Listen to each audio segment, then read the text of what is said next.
Trump और Netanyahu ने आसमान से समंदर तक खमने के खिलाफ महाचक्रव्यूह तैयार कर लिया है। देखिए, पश्चिम एशिया में माहौल बारूदी होता जा रहा है।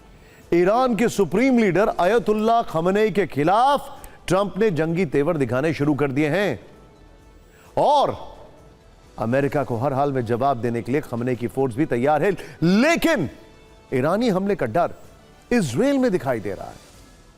इजराइल ईरानी मिसाइल अटैक से खुद को बचाने की जद्दोजहद में है, लेकिन ट्रंप के जंगी तेवर बरकरार हैं और जानकार इसे तीसरे वर्ल्ड वॉर का ट्रिगर बता रहे हैं। आप पहले इसे देखिए, यह है अमेरिका का fighter jet F-15E strike eagle, all weather multi role लड़ाकू विमान। हवाई हमलों के अलावा जमीनी अटैक में धुरंधर, ये एमराम और साइड वाइंडर जैसे घातक मिसाइलों से लैस होता है और अमेरिकी सेना का दावा है कि इस लड़ाकू विमान ने अब तक किसी भी हवाई युद्ध में हार का सामना नहीं किया। ट्रंप के आदेश पर अमेरिकी एयरफोर्स ने अब इस लड़ाकू विमान का मूवमेंट पश्चिम एशिया में करवाया है। ईरान से बढ़ते तनाव के बीच अमेरिका के एक दो नहीं बल्कि 12 F-15E फाइटर जेट पश्चिमी एशिया पहुंच चुके हैं। 12 का मतलब जानते हैं आप? लगभग आधी स्क्वाड, क्योंकि अमेरिका में फाइटर जेट्स के एक स्क्वाड्रन में 18 से 24 विमान होते हैं।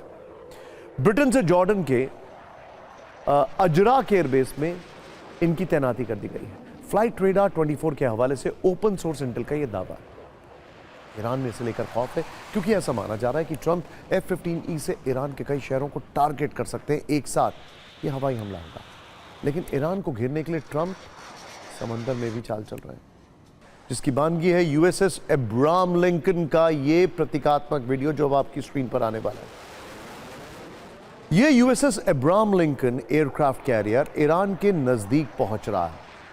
थोड़ी देर पहले ये इंडियन ओशन को क्रॉस कर चुका है, मलाका स्ट्रेट से अरब सागर की ओर बढ़ चुका है। वो अब 5 दिन में ही पश्चिम एशिया के महासागर में पहुंच जाएगा। इसके बाद ईरान USS अब्राहम लिंकन के सीधे टारगेट पर होगा।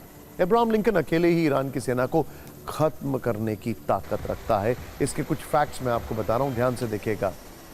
USS अब्राहम लिंकन अमेरिकी नौसेना का 5वां निमित्ज क्लास डिस्ट्रॉयर है और न्यूक्लियर पावर्ड सुपर कैरियर है, स्ट्राइक कोर कैरियर जिसे कहा जाता है।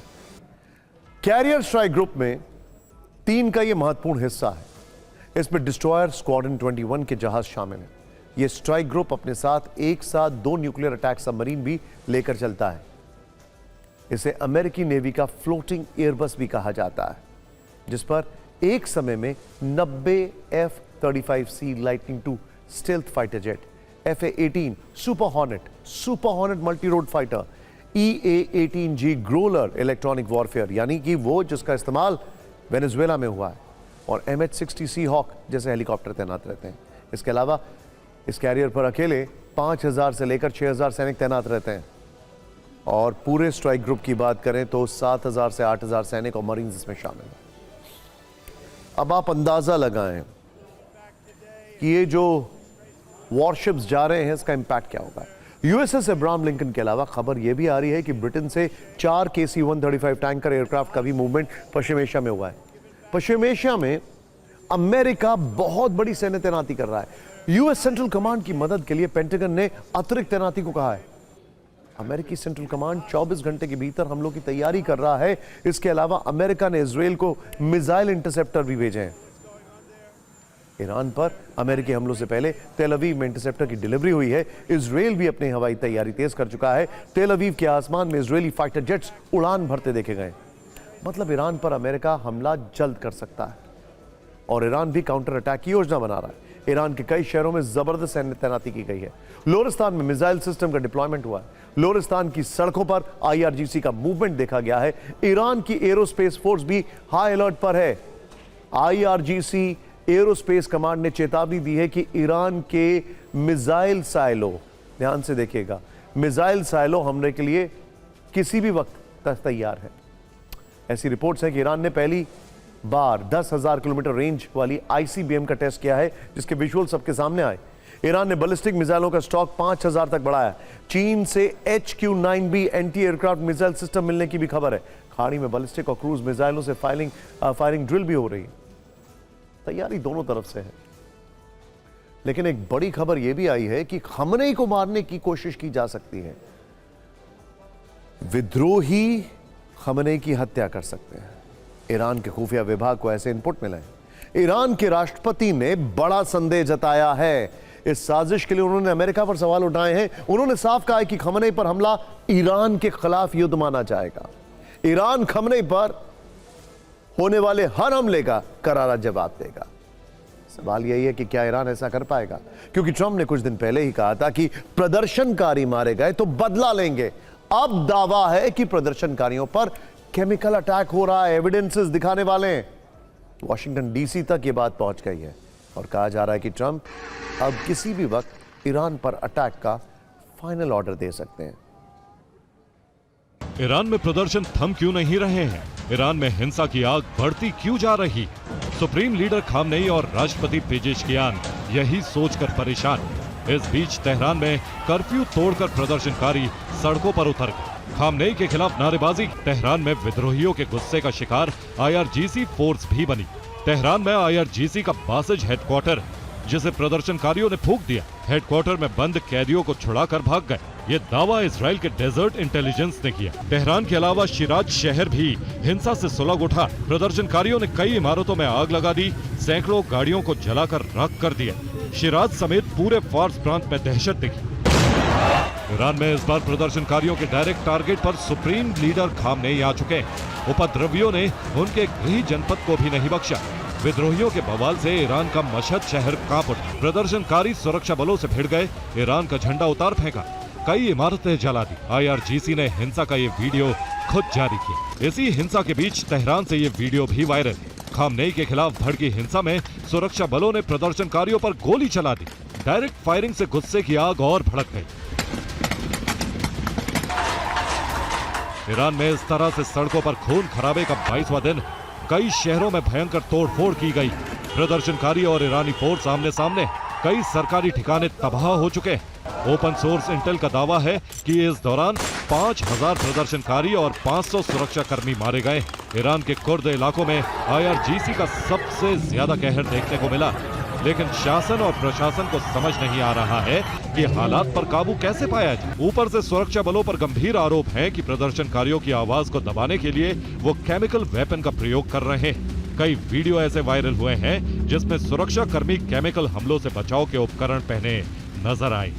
खुरासान प्रांत में प्रदर्शनकारियों पर केमिकल अटैक की खबरें। आरोप है कि सुरक्षा कर्मी इन केमिकल हथियारों का इस्तेमाल आंसू गैस के साय में कर रहे हैं। कई प्रदर्शनकारी इसकी चपेट में आए। उनमें से कुछ को सिर दर्द, हाई ब्लड प्रेशर और धड़कनें तेज होने की शिकायत हुई। हिंसक प्रदर्शन के बीच ईरान में एक और बड़ी घटना हुई। ईरान के स्टेट टीवी चैनल को किसी ने हैक किया।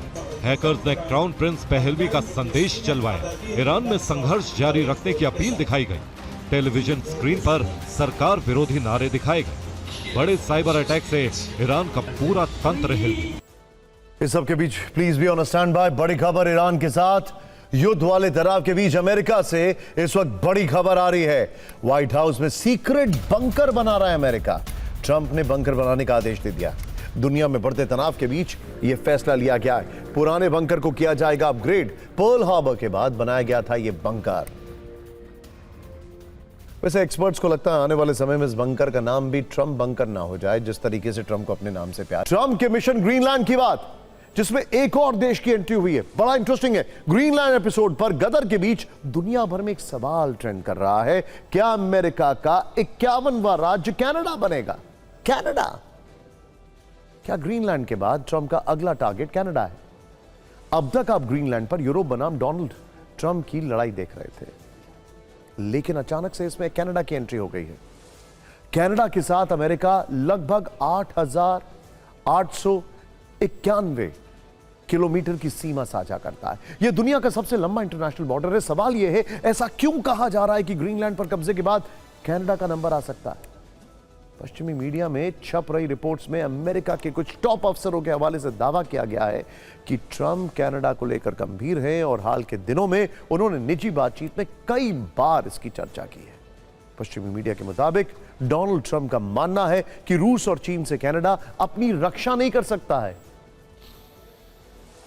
यही दलील वो ग्रीनलैंड को लेकर भी देते रहे हैं। मतलब चाहे कनाडा हो या ग्रीनलैंड, दोनों को लेकर ट्रंप को यही लगता है कि रूस और चीन, मैं 2 बार चीन क्यों बोल रहा हूं आगे बताने वाला हूं, चीन से कनाडा अपनी रक्षा नहीं कर सकता है और रूस से भी, इसीलिए अमेरिका का हक तो बनता है। उनकी इस थ्योरी के लीक होने के बाद कनाडा को लेकर अटकलों का नया दौर शुरू हो गया है। वैसे भी पिछले साल जब वो राष्ट्रपति बने थे तब भी उन्होंने अपना ये प्लान सबके सामने रखा था। सवाल है कि कनाडा पर ट्रंप की टेढ़ी नजर क्यों है? कनाडा के पास तेल, गैस, खनिज और पानी जैसे प्रचुर प्राकृतिक संसाधन है। कनाडा अगर हिस्सा बन गया तो उत्तरी अमेरिका में अमेरिकी शक्ति का विस्तार होगा। चीन और रूस के बढ़ते प्रभाव को रोका जा सकेगा। आर्कटिक क्षेत्र में अमेरिका का प्रभुत्व बढ़ेगा। ट्रंप प्रशासन का तर्क है कि पश्चिमी गोलार्ध में अमेरिका का नियंत्रण राष्ट्रीय सुरक्षा के लिए महत्वपूर्ण है और कनाडा इसमें काम आएगा। ट्रंप की नाराजगी की वजह एक और है और वो ये है कि कनाडा के पीएम मार्क कार्नी का चीन दौरा, सोचिए वो चीन का दौरा कर रहे हैं और ट्रंप को लगता है कि चीन कनाडा के लिए खतरा है। इसको विरोधाभास कहते हैं। 13 जनवरी को कनाडा के पीएम बीजिंग में थे। कनाडा के किसी पीएम की 8 साल में यह पहली चीन यात्रा थी जहां वो शी जिनपिंग से मिले और न्यू वर्ल्ड ऑर्डर की बात की। दोनों ने कई क्षेत्रों में निवेश और सहयोग बढ़ाने के संकेत दिए। कार्नी अमेरिका पर अपनी निर्भरता घटाने और टैरिफ को काउंटर करने के लिए चीन की तरफ हाथ बढ़ा चुके हैं।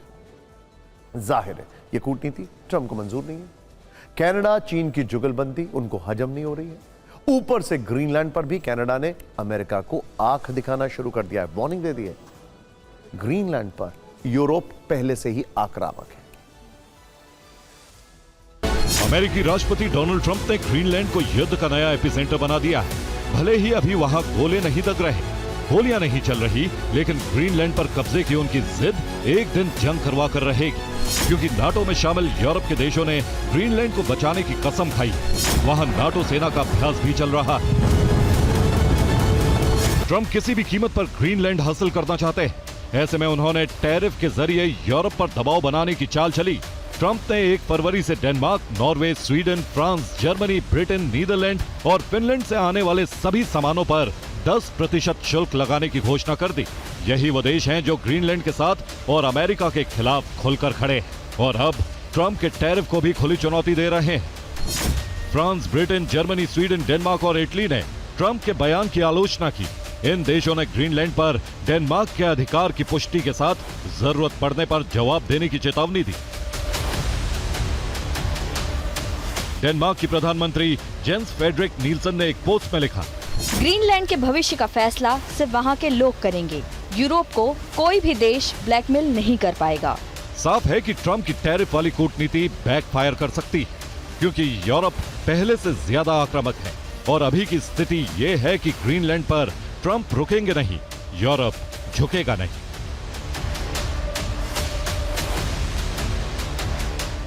ट्रंप ने अपने ट्रुथ सोशल पर लिखा कि नाटो पिछले 20 सालों से डेनमार्क से कह रहा है कि वो ग्रीनलैंड से रूसी खतरे को दूर करे।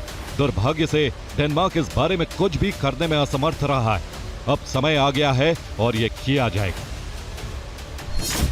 लेकिन ग्रीनलैंड पर यूरोप दूसरे मूड में चल रहा है। द इकोनॉमिस्ट की रिपोर्ट है कि ट्रंप को सबक सिखाने के लिए यूरोप अमेरिका पर बहुत बड़ा एक्शन ले सकता है। यूरोप में अमेरिकी मिलिट्री बेस बंद हो सकते हैं। यूरोप में अमेरिका के करीब 40 सैन्य बेस हैं, जहां 84,000 से ज्यादा अमेरिकी सैन्य तैनात हैं। इसके अलावा यूरोप में अमेरिकी कंपनियों पर भी एक्शन लिया जा सकता है। अमेरिकी कंपनियों का यूरोप में $3.95 ट्रिलियन का व्यापार है, यानी ग्रीनलैंड पर अमेरिका को आर्थिक चोट देने की तैयारी है। ग्रीनलैंड पर 8 यूरोपीय देशों ने अमेरिका को वार्निंग दी। साझा बयान जारी करते हुए कहा कि ग्रीनलैंड की स्थिति में कोई बदलाव नहीं होगा। ग्रीनलैंड और डेनमार्क की संप्रभुता की रक्षा के लिए यूरोप एकजुट है। जर्मनी के रक्षा मंत्री बोरिस पिस्टोरियस ने तो यहां तक कह दिया कि ट्रंप के फैसले से नाटो के अस्तित्व पर संकट आ गया है। तो क्या ग्रीनलैंड पर तनाव को लेकर नाटो टूट भी सकता है? ये एक बड़ा सवाल। जर्मनी ट्रंप को नाटो के टूटने का डर दिखा रहा है। वहीं टैरिफ लगने के बाद ग्रीनलैंड से अपनी सेना वापस बुला ली है। इससे यह संकेत गया कि जर्मनी ने दबाव में आकर अमेरिका के आगे सरेंडर कर दिया। इस बीच कनाडा ने भरोसा दिया कि वो ग्रीनलैंड को यूएस का हिस्सा नहीं बनने देंगे। फ्रांस के राष्ट्रपति मैक्रो ने ग्रीनलैंड पर सिक्योरिटी मीटिंग ही बुला ली। वो सुरक्षा की समीक्षा करेंगे। कुल मिलाकर टकराव चरम पर है। बर्फिस्तान में बारूद किसी भी दिन फट सकता है। Bureau report, TV9 Bharatvarsh. इस सब के बीच में एक बड़ी खबर आ रही है। ग्रीनलैंड पर जर्मन चांसलर मर्ज का बड़ा बयान आया। डेनमार्क और ग्रीनलैंड हमारी एकजुटता पर भरोसा कर सकते हैं। हम अमेरिका से बातचीत का समर्थन करने के लिए तैयार हैं। संप्रभुता और क्षेत्रीय अखंडता के आधार पर बातचीत का समर्थन होगा। अब जरा 2 मिनट रुकिए और मैं आपको एक एग्जाम्पल देता हूं। आप सभी लोग सामान तो खरीदते हैं ना भारत में। आप अभी लास्ट टाइम जब कुछ सामान खरीदने गए थे तो सोचिए आटा कितने रुपए किलो था, पेट्रोल कितने रुपए लीटर है भारत में। पाकिस्तान का मैं बताता हूं। पाकिस्तान में पेट्रोल है करीब करीब 250 रुपए के ऊपर और आटा मिनिमम 130 रुपए किलो, मतलब 1300 रुपए का 10 किलो का पैक आता है। अब मैं क्यों बता रहा हूं, क्योंकि इसके बाद मैं वहां पे लहंगे के दाम बताऊंगा। ध्यान से देखिए किसके। पाकिस्तान में हुए एक निकाह का जिक्र हम कर रहे हैं जिसकी चर्चा भारत तक है। एक ऐसा निकाह जिसके बाद पाकिस्तान का सबसे बड़ा राजनीतिक परिवार अवाम के टारगेट पर है। जैसे ही इस निकाह की तस्वीरें सामने आई, डिजाइनर लहंगे वाला टकराव शुरू हो गया। ये शाही शादी पाकिस्तान के पूर्व प्रधानमंत्री नवाज शरीफ के नाती और मरियम नवाज के बेटे की है। लेकिन पाकिस्तानी अवाम की नजर दुल्हन शांजे अली रोहेल के लहंगे और साड़ी पर ठहर गई। दावा किया गया कि दुल्हन का लहंगा भारत के एक मशहूर डिजाइनर ने तैयार किया। बस फिर क्या था, देखते ही देखते पाकिस्तान में भारत विरोधी एक्टिव हो गए। सोशल मीडिया से लेकर सियासत तक हलचल शुरू हो गई। पाकिस्तान के लोग नवाज शरीफ और उनके परिवार को गद्दार तक कहने लगे। हरे, गुलाबी और सुनहरे रंग वाला बारीक कढ़ाई का यह लहंगा पाकिस्तान में चर्चा का मुद्दा बन गया 2 वजह से। पहला इंडियन डिजाइनर और दूसरा दाम। खैर, मरियम के बेटे जुनैद सफदर की दूसरी शादी है। पहली पत्नी से तलाक होने के बाद उन्होंने अपनी ही पार्टी के वरिष्ठ नेता शेख रोहेल असगर की पोती शांजे अली रोहेल से निकाह किया। इस निकाह में पाकिस्तान की पूरी कैबिनेट और फील्ड मार्शल असीम मुनीर भी पहुंचे। शादी की तैयारियों के लिए करोड़ों रुपए खर्च किए गए। इसको लेकर भी पाकिस्तान के अवाम नवाज शरीफ परिवार से नाराज है। उनकी हालत क्या है और इनकी हालत देखिए आप। पाकिस्तानी मीडिया में दावा किया जा रहा है कि शादी में जितनी भी ड्रेस पहनी गई उन सबको मिलाकर कुल 1.5 से 2 करोड़ पाकिस्तानी रुपए खर्च किए गए। इसके अलावा मरियम नवाज और दुल्हन की ज्वेलरी की कीमत 5 करोड़ से 8 करोड़ तक बताई जा रही है। लाहौर में लग्जरी वेन्यू की सजावट के लिए 3 से 5 करोड़ रुपए खर्च हुए। बताया जा रहा है कि सजावट के लिए विदेश से फूल मंगवाए गए। 100 से ज्यादा पाकिस्तानी और विदेशी व्यंजनों के साथ तैयार खाने में भी 2 करोड़ से ज्यादा खर्च हुआ है। कव्वाली नाइट में 1 करोड़ रुपए से ज्यादा खर्च हुए हैं, जिसमें कई बड़े सिंगर्स ने परफॉर्म किया। प्राइवेट गार्ड्स और बुलेट प्रूफ गाड़ियों के काफिले पर भी करीब 1 करोड़ रुपए लगाए गए हैं। किस मुल्क में जहां पर पेट्रोल 250 रुपए के ऊपर है, आटा 130 रुपए के ऊपर। इसके बाद कैसे नवाज परिवार को टारगेट किया जा रहा है। और अगली खबर उत्तर प्रदेश से है, जहां गंगा स्नान के मुद्दे पर नाराज शंकराचार्य स्वामी अविमुक्तेश्वरानंद का अनशन जारी है। प्रयागराज में मौनी अमावस्या के मौके पर गंगा स्नान को लेकर शंकराचार्य अविमुक्तेश्वरानंद के भक्तों और पुलिस के बीच जमकर बवाल हुआ था। इसके बाद आरोप है कि पुलिस उनके भक्तों को घसीटते हुए ले गई और शंकराचार्य को बिना स्नान किए वापस जाना पड़ा। खुद अपने साथ और भक्तों के साथ हुई अभद्रता के बाद अब शंकराचार्य अपने शिविर के बाहर ही धरने पर बैठ गए, अन्न जल त्याग दिया। शंकराचार्य की मांग है कि प्रशासन प्रोटोकॉल के साथ उन्हें ले जाकर गंगा स्नान कराए। TV9 भारतवर्ष से बातचीत में उन्होंने बताया कि प्रशासन के रवैये से वो काफी आहत है। देखिए, दरअसल मौनी अमावस्या के दिन शंकराचार्य स्वामी अविमुक्तेश्वरानंद अपने रथ से गंगा स्नान के लिए जा रहे थे। ये तस्वीरें देखिए। संगम नोस पर ज्यादा भीड़ थी। भीड़ को देखते हुए पुलिस ने शंकराचार्य स्वामी अविमुक्तेश्वरानंद को रथ से उतरकर पैदल जाने को कहा, लेकिन शिष्य नहीं माने और आगे बढ़ने लगे। इस पर दोनों पक्षों में जमकर बहस हो गई। देखते ही देखते धक्का मुक्की शुरू हो गई। शंकराचार्य के भक्तों ने बैरियर तोड़ दिया। जिसके बाद पुलिस ने स्वामी अवमुक्तेश्वरानंद के कई समर्थकों को हिरासत में ले लिया। इससे नाराज शंकराचार्य उन्हें छुड़ाने पर अड़ गए। अब वो अनशन पर बैठे। शंकराचार्य स्वामी अवमुक्तेश्वरानंद ने इस मामले में सीधे मुख्यमंत्री योगी आदित्यनाथ पर आरोप लगाया। कहा कि सीएम के कहने पर ही उनके साथ यह बर्ताव हुआ है ताकि वो हमें सबक सिखा सकें। उन्होंने अपनी हत्या के प्रयास का आरोप भी लगा दिया है। स्वामी अवमुक्तेश्वरानंद ने यह भी कहा कि दूसरे संतों को पूरी वीआईपी व्यवस्था के साथ स्नान कराया गया, जबकि उनके साथ ऐसा नहीं किया जा रहा। यह दोहरा चरित्र है। महाराज जी क्या कहेंगे जिस तरीके से कल स्नान के मौके पर आपके साथ हुआ है? अब क्या कहें, दुर्भाग्य ही है। प्रशासन नहीं चाहता है कि हम गौ माता की रक्षा की आवाज उठाएं। संतों के बीच में ऐसा मतभेद क्यों, मतलब ये अंतर क्यों? संतों में कोई मतभेद नहीं है। ये लोग मतभेद डालने की कोशिश कर रहे हैं कि हम संतों को दो फाड़ कर दें, बांटो और राज करो। अंग्रेजों की नीति सीख के बैठे हैं। किसकी शय पे क्या कहना चाहिए, किसके कहने पे ऐसी? भाई देखिए, जो अभी तक हमको समझ में आता है वो यही है कि या तो आदित्यनाथ जी की तरफ से ये था कि इनको सबक सिखा दो, ये गौ रक्षा की बात ना कर पाए, सच बोलते हैं बीच बीच में ना बोल पाए, और या तो उनके अफसरों के द्वारा उनको खुश करने के लिए ये किया गया। केंद्र वही है आदित्यनाथ जी। हमारा आदर सम्मान के साथ स्नान नहीं हो जाएगा तब तक हम क्षेत्र का परित्याग तो नहीं करेंगे, लेकिन अपने शिविर में प्रवेश नहीं करके शिविर के द्वार पर जहाँ हमको प्रशासन ने रख दिया है वहाँ रहे। उस टाइम पे जो डेंसिटी थी, हम किसी को भी वाहन के साथ संगम नोस पे जाने के लिए अलाउ नहीं कर सकते। किसी के भी द्वारा उनको गंगा स्नान से हम लोगों ने नहीं रोका। एक दिन पहले उन्होंने 2 वाहनों की अनुमति, सुरक्षा और ये सब जो व्यवस्था है उसकी डिमांड उनके द्वारा की गई थी, जिसको उनको बहुत ही स्पष्ट रूप से मना कर दिया गया था। वो अपने सैकड़ों अनुयायियों के साथ अपने वाहन पर सवार होकर के उस पीपा पुल पर आए और उन्होंने वहाँ का जो बैरियर है उसको तोड़ा। शंकराचार्य के भक्तों को पीटने के मामले में अब अनशन के बाद राजनीति हो रही है।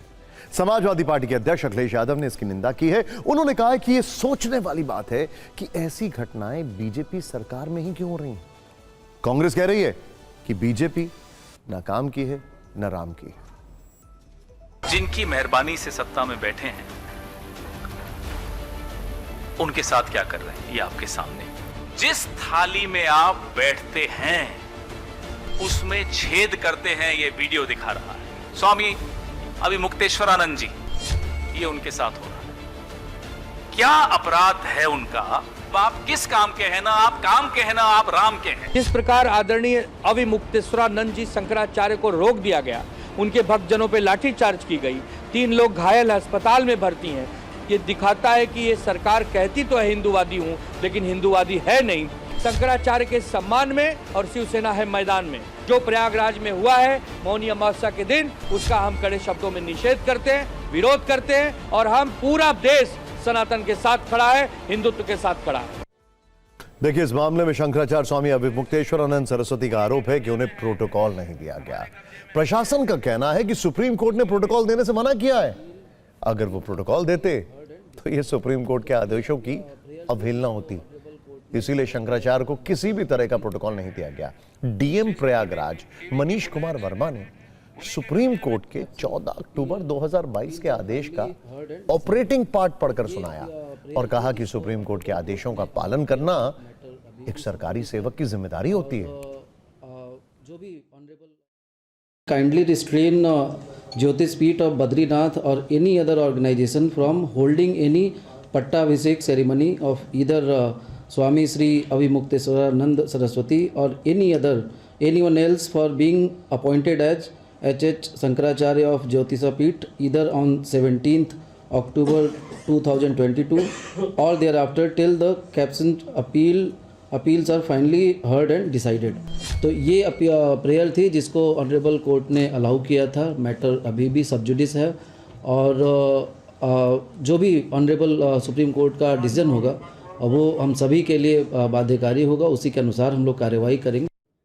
और अगली खबर जरा ध्यान से देखिएगा, बहुत जरूरी है समझना, क्योंकि हम बात कर रहे हैं दिल्ली के पास नोएडा में हुए एक ऐसी दर्दनाक घटना की जिसने पूरे सिस्टम पर ही सवाल उठा दिए, लेकिन कोई फर्क पड़ता है?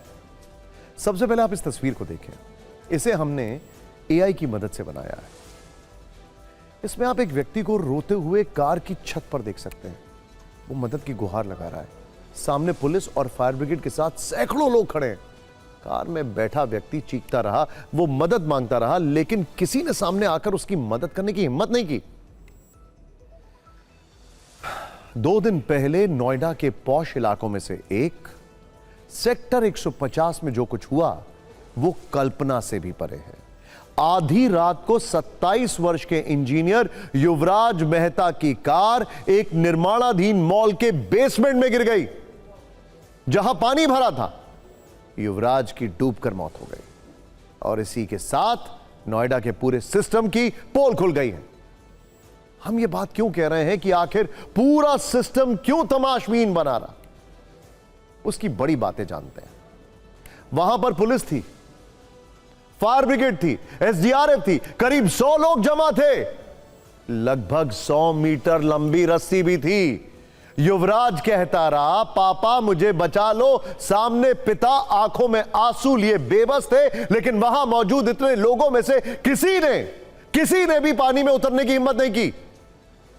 ये चौंकाने वाले दावे घटना की जगह पर पहुंचे मनिंदर नाम के एक ब्रेव डिलीवरी बॉय ने किए। उसे अफसोस है कि अगर वो थोड़ा पहले पहुंचता तो शायद युवराज की जान बच सकती थी।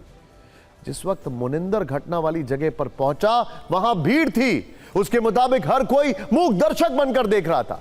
उसने बिना देरी किए कमर में रस्सी बांधकर पानी में छलांग लगा दी। काफी देर तक ढूंढने की कोशिश की, लेकिन तब तक अभिषेक डूब चुका था। वो निराश होकर पानी से बाहर आ गया।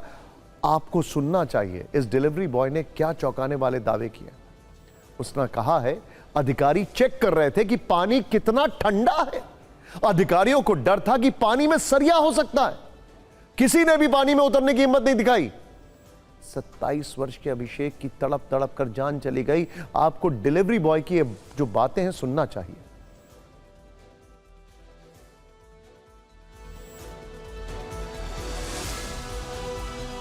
लड़का कम से कम 1.5 से 2 घंटा जीवित रहा है। गाड़ी के ऊपर बैठा है। गाड़ी भी नहीं डूबी। गाड़ी में पानी नहीं भरा था। पुलिस आई, पिताजी आए, उनके पुलिस प्रशासन भी मौके पे आ गए थे हालांकि, लेकिन पुलिस के पास वो साधन नहीं थे जो गाड़ी को और लड़के को बचा सकते हैं। क्यों? उनमें कुछ बुजुर्ग अवस्था में भी थे पुलिस वाले, जो नौजवान थे एक दो, तो उन पर तैरना नहीं आता था। तो उन्होंने तुरंत फायर ब्रिगेड पर कॉल किया था। फायर ब्रिगेड आई थी। फायर ब्रिगेड पर जितने भी फायर ब्रिगेड वाले थे उनके पास नाव थी, सेफ्टी जैकेट थी, 100 मीटर का रास्ता था, लेकिन वो ये चीज़ कह रहे थे बार बार, पानी बहुत ठंडा है, इसमें सरिया है अंदर, हम नहीं जाएंगे। मैंने कहा मैं जाऊँ, तो मैंने पूरी इजाज़त लेने के बाद मैं अंदर गया। रात को 2 बजे 1:45-50 में मैं अंदर अपनी कमर से रस्सा बांध के जो 100 मीटर का यहाँ पर रखा था, मैं सीधा जोड़ में सीधा दाग गया। इंगे के जो लोग खड़े थे उनको मैं दिख नहीं रहा था, धुंध इतनी बहुत ज़्यादा थी, लेकिन मैं फिर भी 30 से 40 मिनट इसमें पूरी रात घूमा था, मतलब 30 से 40 मिनट, लेकिन ना मुझे लड़का मिला, नहीं मुझे गाड़ी मिली थी। कौन डिसाइड करेगा किस किस के ऊपर कार्रवाई होगी और कौन अकाउंटेबिलिटी फिक्स करेगा? इस घटना की टाइमलाइन को देखकर आप समझ सकते हैं कि हमारे सिस्टम और प्रशासन को आपातकाल स्थिति में किस तरह लकवा मार जाता है। 27 साल का युवराज, एक पढ़ा लिखा इंजीनियर, पानी में तड़पता रहा और सिस्टम, एसओपी और बहानों में उलझा रहा। बेसमेंट में गिरते ही युवराज ने 3 मिनट में अपने पिता को फोन किया। वो भी कुछ देर में पहुंच गए। इसके बाद 2 घंटे तक वो बेबसी से अपने बेटे को देखते रहे, लेकिन पूरा सिस्टम फेल हो गया। इस घटना की पूरी टाइमलाइन देखना चाहिए आपको। रात 12:02 पर नोएडा का पॉश इलाका, गाड़ी गड्ढे में गिरती है। अभिषेक ने 12:05 पर अपने पिता को फोन किया। रात में करीब 12:20 पर पिता ने पुलिस को फोन किया। रात में 12:40 पर पिता मौके पर पहुंच गए। रात में करीब 1:45 बजे पुलिस पहुंची। इसके कुछ देर बाद जब 1:10 ही थे, तभी दमकल की टीम भी पहुंच गई।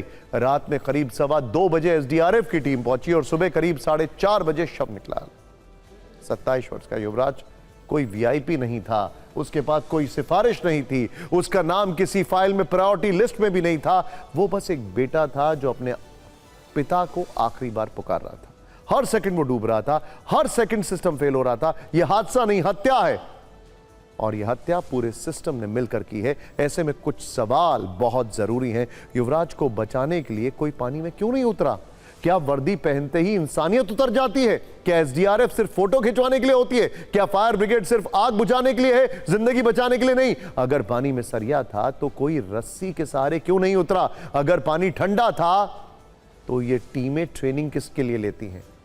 अगर रिस्क थी वहां पर तो पुलिस फायर ब्रिगेड के होने का मतलब क्या है? सच्चाई यह है कि किसी में रिस्क लेने का साहस नहीं था, वरना आज ये बालक जिंदा होता।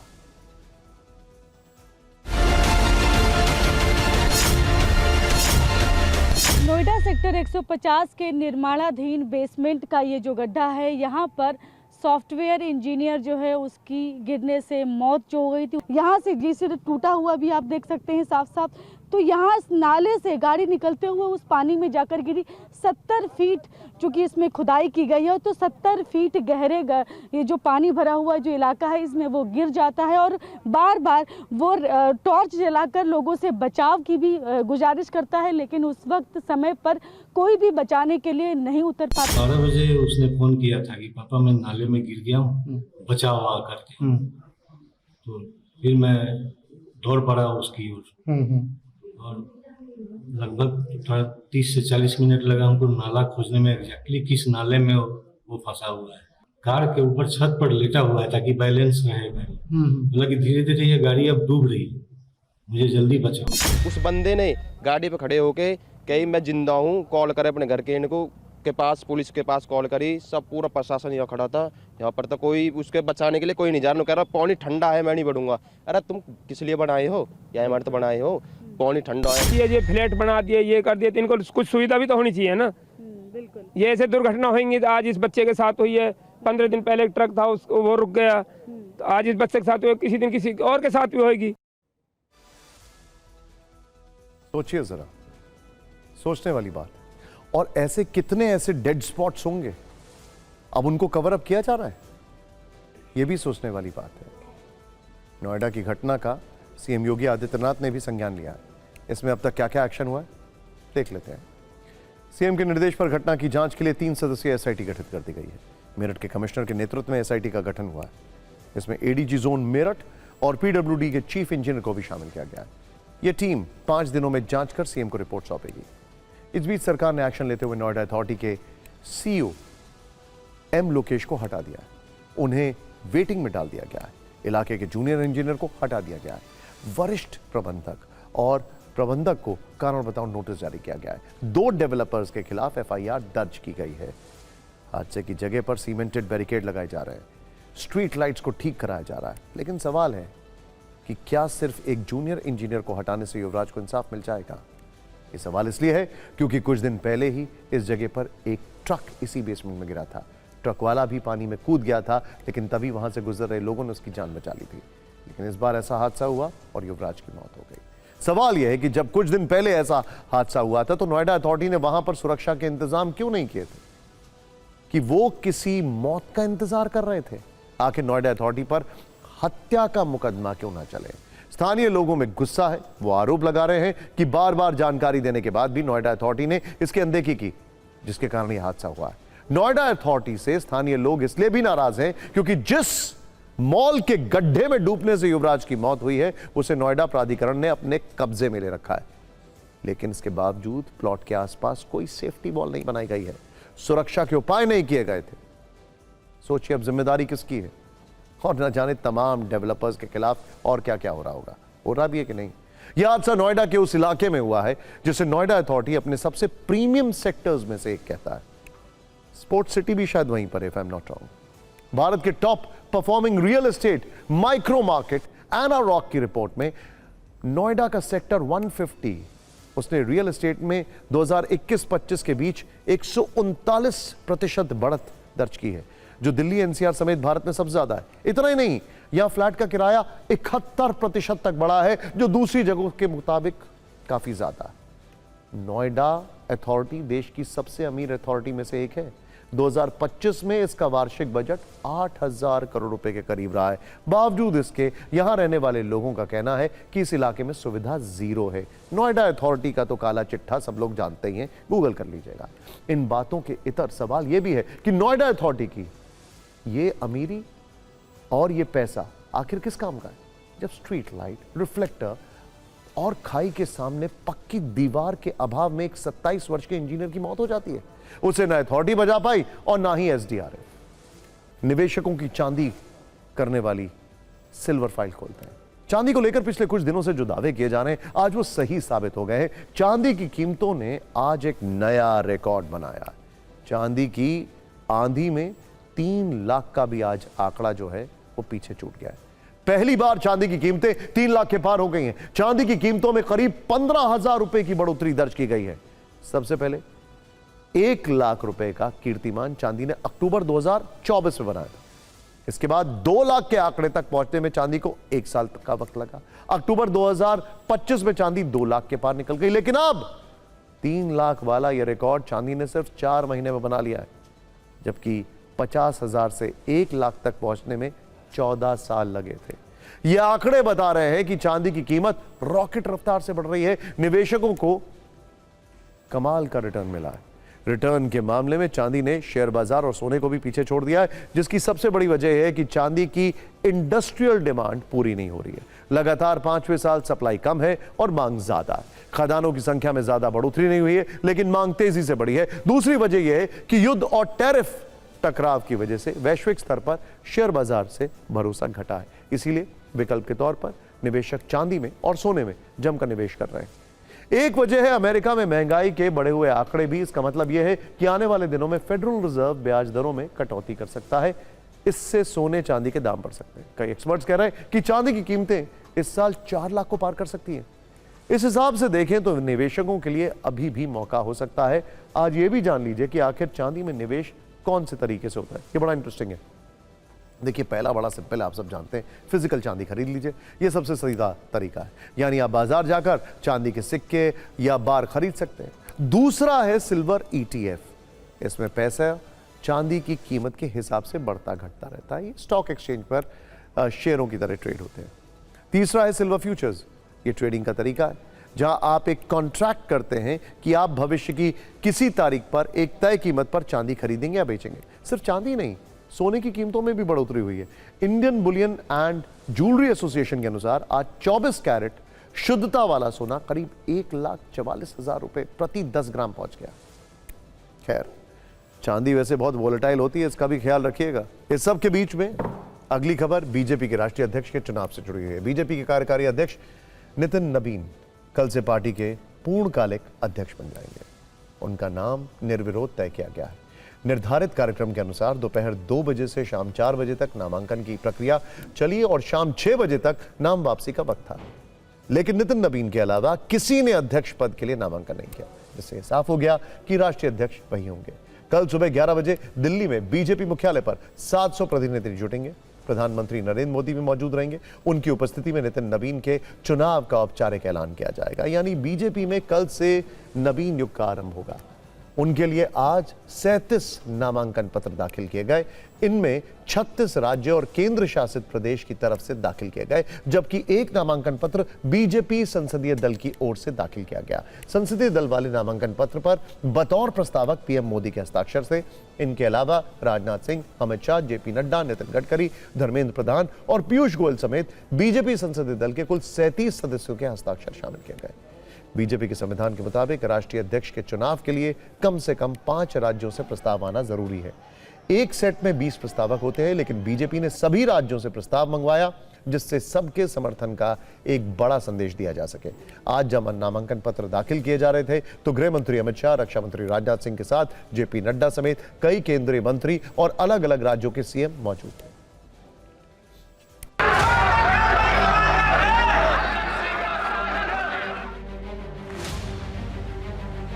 नबीन जी के पक्ष में कई राज्यों के प्रदेश अध्यक्ष सहित प्रस्ताव किया है। भारतीय जनता पार्टी 45 साल का है और उसके अध्यक्ष भी 45 साल के। भारतीय जनता पार्टी ने ये साबित कर दिया है कि अब देश में युवा ही नेतृत्व संभालेगा।